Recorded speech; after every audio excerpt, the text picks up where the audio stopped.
before I hand it off to Sophos, I'm going to do a quick, maybe 3-minute introduction here. I want to get to the topic of cybersecurity and to the experts as soon as possible. But a little bit about Pine Cove. We've been in business since 1993. We support more than 20,000 end users daily. You can see on our map there, we kind of cover the Rocky Mountain region, and then we do service a few clients outside of that, but this is our primary area of operation. We specialize in solving complex problems. So a lot of IT providers are more of a fulfillment center where you just need this specific part or this specific solution. We do offer that, obviously, but we do want to work with you in a more personal way to help you solve those challenges that you're experiencing within your organization specifically. So for example, a lot of the clients we've worked with from when we started the company in 1993 are still working with us today, just having us on as a trusted advisor and continue to consult them as they encounter new problems as technology evolves. We've got a few awards this year, which has been exciting. We've been recognized as one of the top 500 IT providers in the country. So we're excited about that. We take pride in being, personal and somewhat small, but we do serve a pretty significant client base. So exciting news on that this year. When we talk about the services we offer, we talk about this 5-step process. So like I said in the last slide, it's much more than just fulfilling a specific solution. We want to make sure that the solution works within your environment and is sustainable. So the way we do that is start first by analyzing your current IT environment to make sure, to see what solutions you have in place and to make sure if we are going to implement any solutions, they're going to work with what you already have. Design, so we'll design based off of our findings in our assessment or in the analyze phase. We'll design a solution that works for you. We can then deploy that solution in conjunction with your team, and of course offer support and then sustain. We want to make sure that you can plan in the future for future upgrades and avoid IT expiration, and just make sure that you're up to date on your IT solutions. So that's just kind of the 5-step process that we employ. It's more of it reveals more about who we are as a company and how we like to work with our clients. So enough of that. I'm done talking.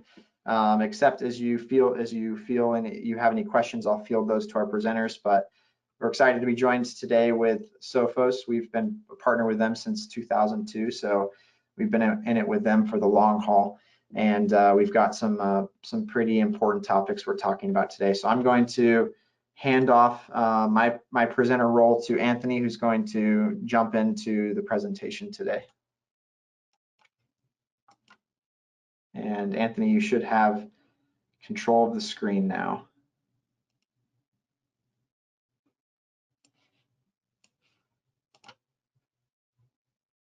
You're muted, by the way.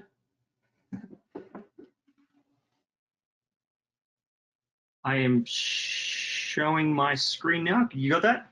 Yep, looks great. Awesome. All right, g'day everyone. My name is Anthony and I am the sales engineer for Sophos, and I cover the Rockies area, hence the reason I'm on this call with you. And I have been working closely with Pine Cove. Together with them, we bring sort of the best-in-class cybersecurity products, and so don't hesitate to reach out to them if you've got any Sophos questions, and they have direct access to myself and my team. So, what are we known for? Sophos is known for security made simple. Sophos is also known for being a 35-year leader in the cybersecurity space, as well as we're known for our 18-year partnership with Pine Cove. We are known to have a full cybersecurity stack and ecosystem, as well as you may already know us for the best endpoint protection on the planet. Now, with that last bullet, there may be some thoughts that Anthony's going to be giving yet another Intercept X demo, going through features and all that kind of good gear, but that's actually not the case. This presentation is going to be primarily focused on helping you understand and see with a simple license upgrade from Intercept X to help you cover those gaps that are in your environment that you may not be aware of that currently exist. And whether it's from Intercept X or whether it's from another endpoint protection, there's going to be gaps there that I'm going to help identify. So today, with endpoint protection, with antivirus, there's two main areas that are seen inside of an endpoint product. And one is either the signature-based, sort of behavioral-based type endpoint protection, antivirus, which is looking at that malicious behavior. Those, it's designed to help lower that attack surface, and even it's going to be kind of cleaning up or quarantining those malicious attacks or malicious files and throwing it in a quarantine for you to look at or play with later. But then there's also the next gen AV, which that is using some form of AI, machine learning, artificial intelligence there to help detect and prevent against your zero-day attacks, to help prevent exploit techniques being leveraged and used, and even in a lot of cases, or in some cases, I should say, stopping ransomware, like in the way of Intercept X. Now, we've relied on AV, so antivirus, for years to protect us and to keep our machines and our environment safe, and rightfully so. Unfortunately, just having endpoint protection, even if it's the best endpoint protection on the planet, it's just not quite enough to completely cover those areas and these gaps, which I'm going to be touching on today, covering those gaps and keeping you ahead of the malicious actors. So with the right tools, with the right process, and even with the right people together, with us and Sophos and our partnership with Pine Cove and even Sophos's team, we can help you do that. And the gaps that I'm talking about, so the core element of security is its ability to be able to determine whether something that's having an activity of being benign or malicious. But there's also an area of uncertainty. And so that area that we refer to, this gray area, in this case, you can see this shark-infested area. And that's, for example, where Bruce likes to play. We're going to call that the gap. Okay, so traditional tools, they're typically reasonably weak at protection. And leaving a lot of this middle ground, a large gap for incidents that normally you would desire and that you want, that need to be stopped, but the tools that you currently have just don't quite meet it. Now, to be able to help you understand an example of a gap, we're talking about items that lurk in those areas of things, for instance, like a machine that hasn't installed all of the Microsoft security patches. So your antivirus product today will not be able to highlight that. You've got this vulnerability because there's a security patch not installed, and your AV just doesn't quite meet that muster to be able to tell you that that's actually lacking. So this is where the Sophos Intercept X with EDR, focus there on the EDR component, is really designed to help you cover that gap, right? So to help to get you closer to seeing what's going on and to be able to get visibility. And what EDR stands for those that this term may be new to, it stands for Endpoint Detection and Response.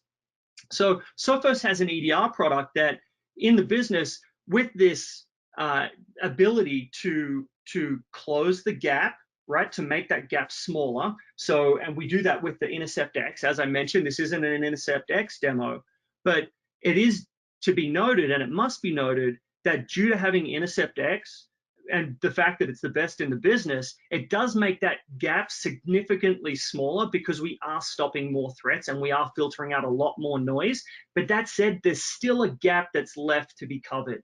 And so this is where the EDR can come in. So even though it's significantly smaller, adversaries are aware of this gap, they know how to target that gap, and they're becoming increasingly more sophisticated at getting closer to the bullseye and really kind of chipping away at that gap. So therefore, having that appropriate tool set, gaining that visibility and that insight, and the ability to be able to respond to those types of attacks that are lurking in that gap, this is where that EDR comes into play. Now, Sophos, we have gone and created an EDR product from the ground up, and we've created this tool that is absolutely primed for security analysts as well as IT generalists. Okay, so it's a really solid tool that can that can bring you closer to gaining the right amount of insight into what's actually happening inside of your environment. Now, how do we do that? For your security analysts, they really want to go about doing some threat hunting, right? So they really want to go and start digging in and finding out what's actually going on. And with this EDR tool from Sophos, we can start asking questions like what processes are trying to make a network connection on non-standard ports. We could even say things like list detected indicators of compromise and map that to the MITRE ATT&CK framework. We could even, for instance, search for details about PowerShell executions or even identify processes disguised as another executable. In this case, for instance, a services.exe.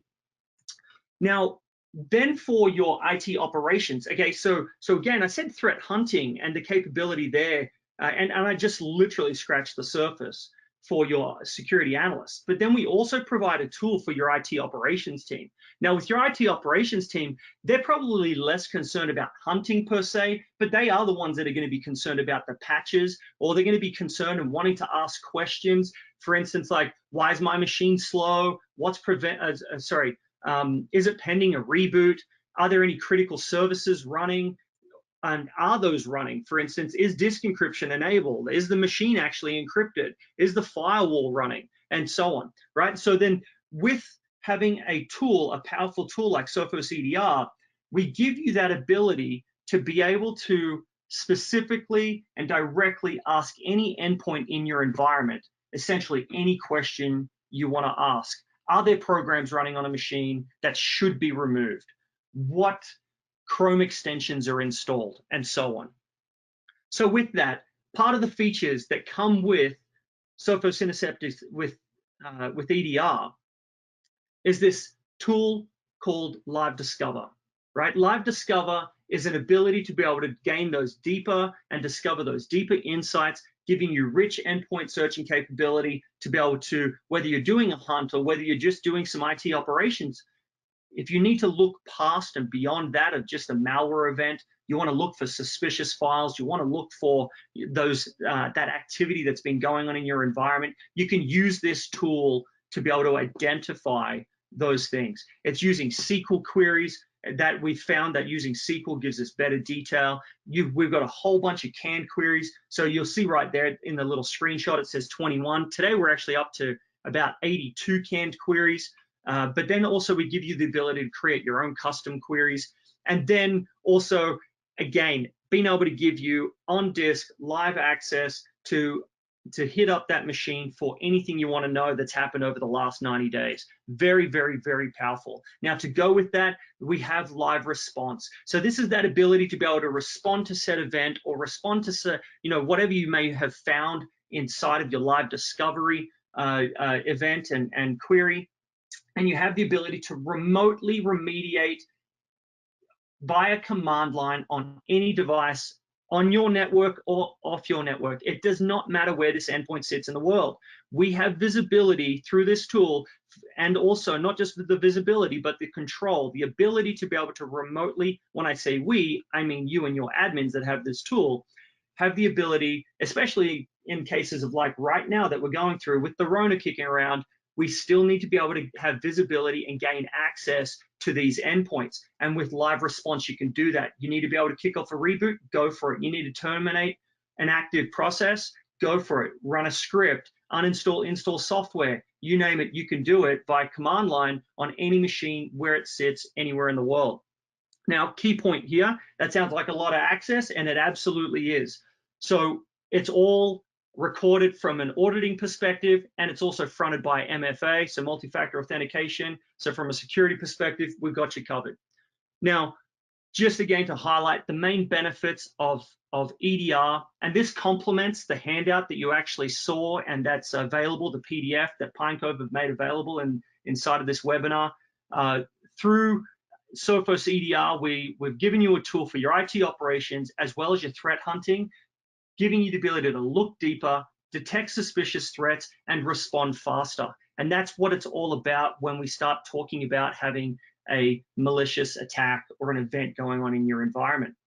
So again, Sophos EDR will be able to help you bridge that gap and get you closer to where you need to be in keeping your environment safe. Now, I'm going to guess that everybody on this call has heard of Pinterest. Now, with Pinterest, my wife loves it. I've had many projects on there, and I don't know about you, but for me, it's turned out a lot like this. Okay, so Pinterest on the left, this cupcake thing looked real awesome, and yet, as you can see on the right, I nailed it. Now, in nailing a project, that's, being able to follow the instructions, seeing what's going on, that's all good and well, and having the right amount of ingredients and all that kind of good stuff. Now, the cupcake still tastes awesome, but it didn't exactly turn out the way that I had hoped. Now, that said, this is where I can help you lead into finding out about MTR. So I'm going to hand the time over to my coworker and friend Greg, who is going to be able to share with you how bridging the gap can happen with Sophos MTR, right? So before with EDR, we we're talking about covering that gap, giving you that tool set. And now we're talking about combining the best tools with some of the brightest minds to be able to detect and respond, not only to more sophisticated attacks, but also to those brand new attacks that have never been seen before. So with that, Greg, I will hand the time over to you, mate. Anthony, thank you very much. I think that's probably my first ever cupcake segue on a webinar. You're welcome. I do appreciate that. Well, thanks a lot to you and to Pine Cove to give me the opportunity to talk about the Sophos Managed Threat Response Service. Just as a point of reference, this is a service that we've offered since October of this past year. So it's been under the Sophos umbrella for about 3 quarters. That being said, we made some acquisitions, and the SOC delivering it has been doing it for over 10 years. We're really excited about this. We actually just got some insights from analysts right now. I can't share them yet, but I can say that we're one of the largest managed detection and response companies now already in the world after just 3 quarters. The growth in this has been explosive. That being said, though, I want to just kind of cover how this service works. Anthony did a good job of showing you the underlying technology. What I like to share with people, though, is that when you're going through a decision-making process and you're trying to ask the question, do I want to do all these tasks on my own? In other words, do I have the staffing? Do I have the knowledge? Do I have the time?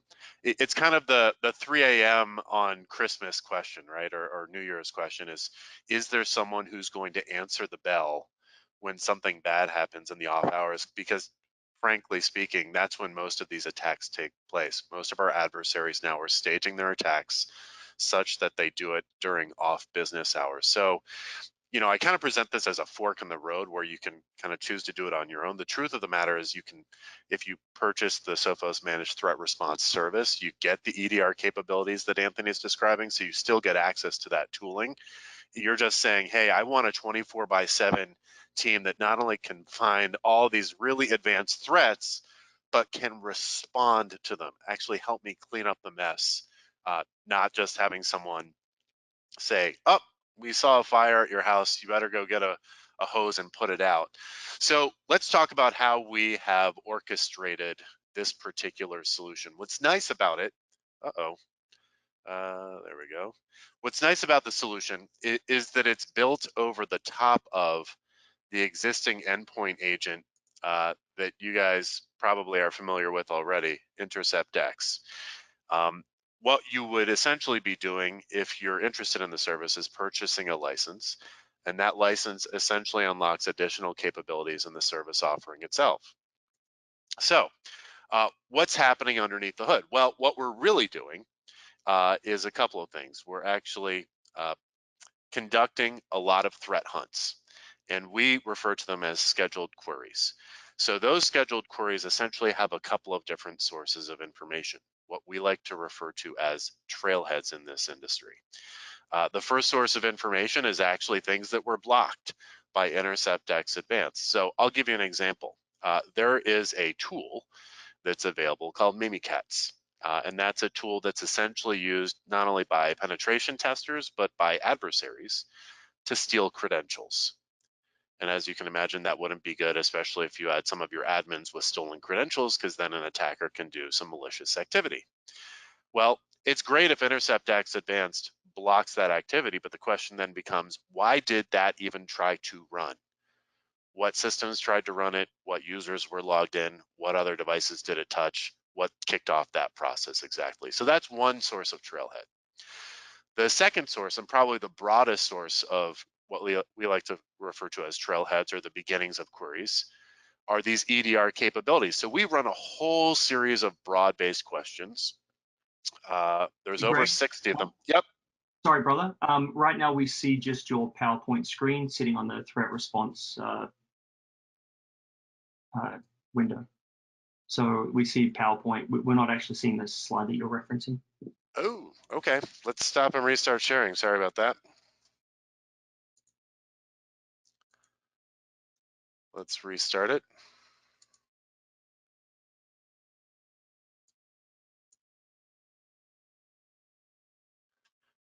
How about now? Yep, you just need to switch the display. Switcheroo, you got it. Okay. Good? For me, it's still showing the same. It doesn't look like it switched. Let's stop one more time. We'll do this. We will just show the whole screen.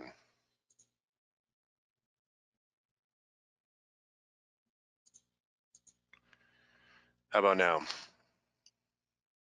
Just need to switch the display. Again. Oh my gosh. Sorry, mate. Yeah, no, my apologies. There you go. Okay, all right. Apologies about that. Okay, so yeah, we were talking about essentially all of the different sources of information that we use to conduct threat hunts. My point is that the most broad set of hunts that we conduct utilize these EDR tools. So we ask these really broad questions like, show me all of the network connections not running over ports 80 and 443. That's a good example. It's a question that you can imagine will return a lot of results, and most of those will be benign. So the question then becomes, how do we prioritize those answers, right? Even if you have 500 systems, we might get hundreds of results, and we run that question once every 10 minutes. So we repeat it over and over again. So the answer to that is we actually have telemetry from all of the Sophos devices throughout the world, hundreds of millions of devices, endpoints, servers, firewalls, you name it. And essentially we build a model saying, here is the recent adversary activity. And we compare these results to this recent adversary activity and we say, how similar is this? And if it exceeds a threshold, it drops into a queue for a human to analyze. And they'll start asking questions like, let me see what this remote IP address is. Is this used in any recent campaigns? Who is the user and when did they do this, right? Were they doing this on an endpoint? And does it look like that endpoint maybe was in China and really they should be based out of Seattle? That would also be anomalous. So they start asking some of these questions about enrichment to determine, is this malicious or is it benign? If it's benign, they can obviously do some rule tuning. If it's malicious, then they have the ability to respond. And that's really what differentiates a lot of the service here. And we have what are known as response modes. So response modes essentially inform our SOC to say, here's what I want you to do if you do find something bad. Notify essentially just says, hey, we found something bad, but you, the customer, can go and clean it up. Most people don't choose that. On the other end of the spectrum is what we refer to as authorize. In other words, if we find something bad, we will clean up the threat for you on your behalf, and then we'll send you notification after the fact. We'll either pick up the phone and call you or shoot you an email. The middle ground is collaborate, where if we do find something bad, essentially we will work with you and your team, or we'll ask for permission to clean that up. And you can even kind of check a box to say, hey, if this is off hours and I don't respond to you, just bump me into authorize. It means that it's party time for you and you don't have time to clean up the threat. So we have two service levels for our offerings, standard and advanced. The standard tier of our offering includes those response modes. And then it also includes that threat hunting that I shared with you as a result. we also include a couple of other features. Namely, we conduct a security health check. So I'm sure a lot of you are probably not aware. We have an incident response service in soft launch right now. We're not actually advertising it fully, but we have done incident response cleanup for a lot of customers. And even when you have a fantastic endpoint product, what kind of makes people pull their hair out is that a lot of people are just not monitoring the configuration of that product on a regular basis. And so over time, people do things like turn off protections or add exclusions for tools. And essentially adversaries are taking advantage of those holes that you've started poking through those really good products, whether it be Sophos or something else. So what we're saying is, hey, let's just make sure that your endpoint protection product is in an optimal configuration. Let's start from a good posture, because if we can actually block a lot of the threats on the front end, that means we can conduct really advanced threat hunts on the back end. And I think that's really compelling for a lot of people. The second service tier for our offering is MTR Advanced. I like to highlight a couple of things. Number one, we will use enhanced telemetry. So for those of you who use a Sophos XG firewall or Sophos Cloud Optics, those are what we refer to as connectors. We will ingest data from those other sources as a trailhead to begin investigation. So you can imagine on a firewall where you might see brute force activity, or you might see an IPS alert trigger based off of some other anomalous activity. Maybe you have some unmanaged assets that aren't running Intercept X Advanced yet. You haven't spoken to us about it yet. That's fine. The enhanced telemetry is a way to provide broader coverage and coverage into other focus areas. The other point that I would share is that we provide 24/7 direct call-in support. You can actually speak with the SOC directly. Let's say you're running your own threat hunts in EDR and you want help writing some of those queries because maybe you've seen some crazy login behavior where you see a whole bunch of failed logins and you're not quite sure how to address it. Pick up the phone, talk to us at any point in the day. We're happy to help you out on that front as well. So a lot of services in this space actually don't even allow you to call in, because really what they're just doing is automated threat hunting. In other words, they're just using an EDR tool and trying to clean up automatically. They're not leveraging the power of human intelligence, and we have that at our disposal here as well.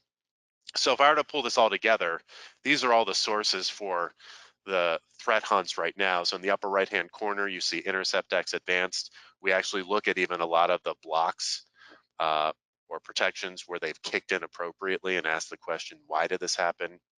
The left-hand side there, the EDR tooling provides broad coverage to endpoints and servers to ask questions of this and even more data. So you can see we have full visibility to endpoints and servers, which is frankly where most of the action happens from an adversary perspective.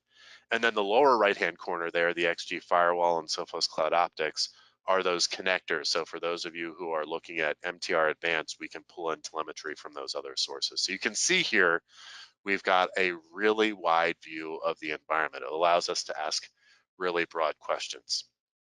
Now, I like to tell people that I am only going to give you a little bit of homework, and this is the little bit. For those of you who are not familiar with MITRE ATT&CK, I want you to just jot this name down when you have a chance.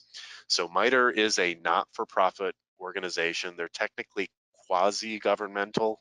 And if you've ever heard of like the STIX taxi standard for threat intelligence, they also authored that.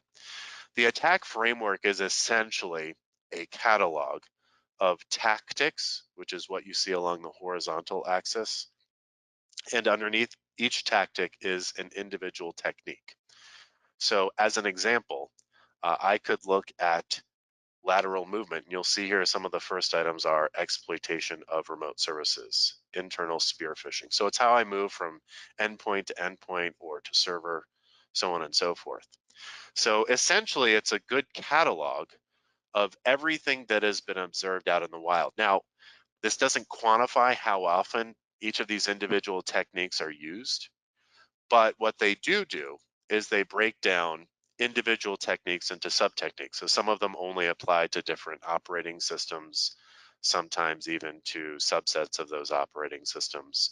And then when you look at an individual technique or sub-technique, They'll provide examples of how they've seen it, how you can actually block that technique from an adversary, how you can detect that particular technique, and then some other external reference material. So this is really useful for a couple of reasons. Number one, if you look at the framework in its totality, it's a good way to assess your coverage from an attack surface perspective. Can I block this number of techniques? And sometimes there could be more than one mechanism to block it. It's another useful tool in that you can evaluate solutions in terms of their coverage against specific techniques. And we use this to evaluate our service right now. And we will be going through the MITRE ATT&CK testing framework for our products on top of that, so people understand their efficacy as well. And then the last point that I would make when it comes to MITRE ATT&CK is we actually use this as part of our investigation. So if we find something, whether it's good or bad, when those humans pick up those cases, we reference this against MITRE techniques. So number one, we're speaking a common language. And number two, if you happen to have another vendor's firewall or intrusion detection system or even like a switch, when we actually suggest remediation, you're not just using Sophos lingo, it's industry standard norms. So let me start to pull this all together. These are examples of threat hunts, and I just want to emphasize a couple of things. You don't have to necessarily dig into the weeds of what the threat hunts themselves are asking. But the first point that I would make is that you can probably tell these hunts run very regularly. In some cases, they run once per minute. In some cases, they only run once per day. But we can run them very frequently for a couple of reasons. Number one, because we do a really good job of blocking malicious traffic out of the box with InterceptX Advanced. There are some providers that are out there that say, oh, come with your existing endpoint product. We don't care what it is. Well, the problem with that is that a lot of them are really not on the podium like InterceptX Advanced is. And so they get these dashboards filled up with junk that really would have been blocked by an effective endpoint protection product. And then that also enables us to not only ask these really broad questions, but we can then leverage Sophos Labs to say, how similar is this to adversarial activity across the globe? And then we're also really fortunate because we've got a fantastic data science team, and they can actually model that traffic to say, here are good models to look at, PowerShell activity, or here are good models to look at network telemetry, or here are good models for indicators of compromise as well. So we really are pulling together a lot of resources to provide a really high value managed threat response service that is really advanced in nature and hasn't been available to small and medium-sized businesses and even enterprises at this level as well. And then when we do find something bad, we can actually respond to the threat. So you'll notice that a lot of these tools are essentially native. For those of you who are aware of InterceptX Advanced with EDR, to that tool set, so we can do this on your behalf, up to and including using live response. So this is that terminal that Anthony was showing you, this terminal access. So, if it is in the middle of the night and we do notice an adversary has gained a foothold in your environment, we can do things like kill processes, shut down network connections, remove a DLL, which is a common action for a lot of adversaries, up to and including just restarting a system, which is actually an appropriate response for a lot of adversaries who haven't established persistence, as we like to say. In other words, they can't actually survive a reboot of a system. But essentially, we can do anything because we have terminal access, and it is audited and does require approval when we use it. And then when it comes down to it, we provide monthly reporting to you today, so you get a good idea of all the activity within your environment, and you can kind of point your resources in the right direction to have better health moving forward. And then we're about to release this weekly case report that you see here as well. So anything that drops into our analyst queue, even if they don't escalate it to you, which is the majority of them, we still dismiss a lot of those cases, you'll still get some insight as to what it is they're investigating, the evidence that they gathered, and how they were able to determine that something was benign. Okay, Jace, Anthony, I think that's pretty much all I wanted to cover with the MTR service offering here today. So I wanted to pull you guys back in to see if we had questions popping up in the queue here. Sounds good. Thanks for that. We do have a few questions. I'll just invite everyone. If you're looking for where to submit a question, it's on the GoToWebinar sidebar under the questions tab. And I'm not sure which of you to direct this one to, but it applies to what both of you were talking about, which is why do you need anything above and beyond InterceptX? Sure. I'll take that one first. I'm sure AB will have some commentary on it as well. So there's essentially 3 areas of focus that you need to consider when it comes to not just InterceptX Advanced, but any really good endpoint protection product. The first is that example that I shared earlier, in that you have to be extremely diligent with your configuration. If you use the recommended configuration where you turn on all protections based off of the vendor's recommendation, and you enter 0 exclusions, congratulations, you're now in rarefied company here. But the truth of the matter is that those happen on a regular basis. And if you don't write those as specifically as possible and for as short amount of time period as possible, you're essentially opening up your attack surface. So the first is just monitoring the health of your existing product and soon to be products, especially with those of you using the XG firewall. So that's the first point, is a lot of people essentially hamper or hamstring existing endpoint protection products. The second point that I would make is that there are actually advanced attacks that even something like InterceptX Advanced won't be able to block out of the box. And typically these leverage existing tools already running within your environment that are allowed. So a lot of you probably allow PowerShell to run. It's a scripting utility. In and of itself, it's not good or bad, but it's a popular tool set. And so you can't block all those scripts right out of the box. And there's not a great mechanism yet to be able to determine which of these are good or bad, because they're all unique to your environment. So these are commonly referred to as living off of the land style attacks. So you really need a threat hunting service to be able to look for those advanced adversaries within those environments. And then the third example is, unfortunately, in some cases, there are endpoints or servers that either don't have an agent installed, or something happens where the health of those agents is interfered with in some way, shape, or form. So to be able to have coverage against those assets that aren't being fully managed or aren't fully healthy also provides some clarity. So it's, to sum it up, it's making sure that the assets that you've got are in good health and remain in good health. Number 2, and probably the biggest one, is actually those advanced style attacks that you just can't block out of the box. And number 3, those assets that actually don't have coverage today. AB, you want to add anything to that? Yeah, no, I mean, you hit all the nails on the head. At the end of the day, we're talking about having, with the question about why do I need something more than just InterceptX? InterceptX, picture it as in a football team. And when I'm talking football, I'm talking original football, the one that's round that you use your foot with.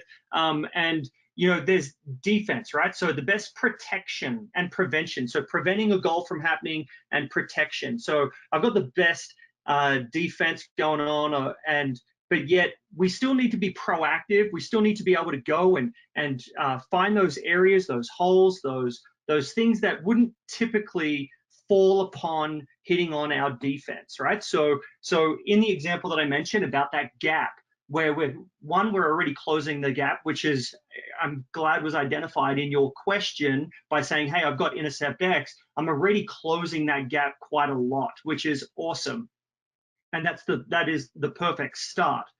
But then we still have some, like for instance, in that one example that I gave with regard to having the Microsoft security patches installed, right? So there's a vulnerability. So vulnerabilities are different than sort of malicious activity. It's essentially like having a house without a window in it.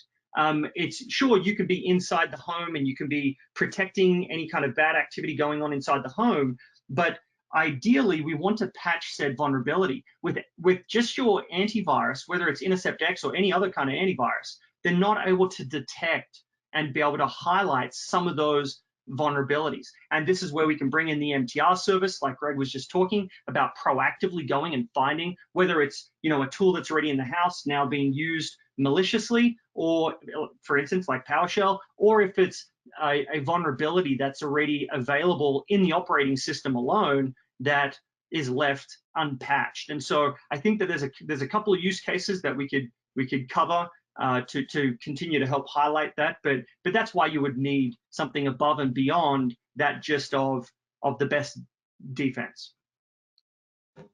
Great, thank you both for answering that. So going along with what you said, Greg, earlier, so one of these advanced attacks comes in and appears to be heading towards the goal portion that is not covered by InterceptX. Can you describe how MTR would kick in when it's faced with one of those advanced attacks? Yeah, so I think the best way for people to think about this is most attacks that take place are not single stage at this point. In other words, when you go and open up an email and people show these demos of malicious attachments, you open an attachment and then it just drops ransomware on that particular endpoint. That's not really efficient from an adversarial perspective, because in most of those cases, you know, unless they have really advanced tooling, which is hard to do right now, they're just going to only encrypt files on a single endpoint or a server, and that's not a good way for them to maximize their revenue. So in most cases, these are multi-stage attacks where they're really trying to establish a foothold. Think about this, for those of you who are familiar with the Lockheed Martin cyber kill chain, as being a chronology where you can kind of move back and forth. The last stage in most cases is the actual ransomware delivery, but it takes months to lead up to it. So there's a whole reconnaissance period where they're looking to just establish either like a listener or, you know, a remote access shell on one system. And then they're trying to find the critical assets. They're trying to actually discover the network, what systems there are, the OSs, the applications that are running on them, so that they can determine vulnerabilities. And then they're also trying to determine if they can steal credentials, especially admin credentials, what we commonly think of as privilege escalation, all in the hopes of finding the critical assets within the organization. And this is something that normally takes weeks or months. So we're actually monitoring at all these stages of the attack. So we're doubling up. InterceptX really is a tool of tools, just like MTR is a hunt of hunts, meaning we're monitoring all through that different kill chain where we will interfere with the attack at multiple stages. So if you have an unmanaged asset at the end of the day, we're still gonna be able to monitor for all that activity if you have those connectors, but most of the good stuff lives on the endpoints and servers, and we'll still be able to interfere with it.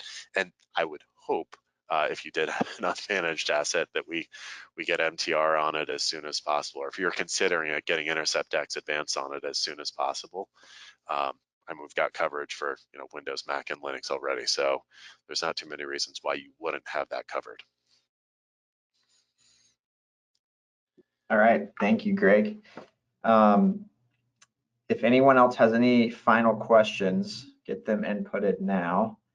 Otherwise, if you think of something later, we have the follow-up email going out with the recording of this webinar 2 hours after this webinar concludes, and you can reply to that email any questions you have, and we'll make sure we get them answered. Seeing no more questions come in, I think we'll just wrap it up there. And I'll say thank you once again to Greg and Anthony for presenting to us today. I don't think people really realize the quality of presenters we're able to get here, but these are some high-profile Sophos employees. We're grateful to have them and their expertise to share with us today. And I hope that you found the webinar beneficial and can have some action items that you might be thinking about within your organizations as a result of this webinar. So thanks again, Greg and Anthony, and for all you for attending, and we hope to see you on the next webinar. Thanks, everyone. Thanks for having us. Thanks, everyone.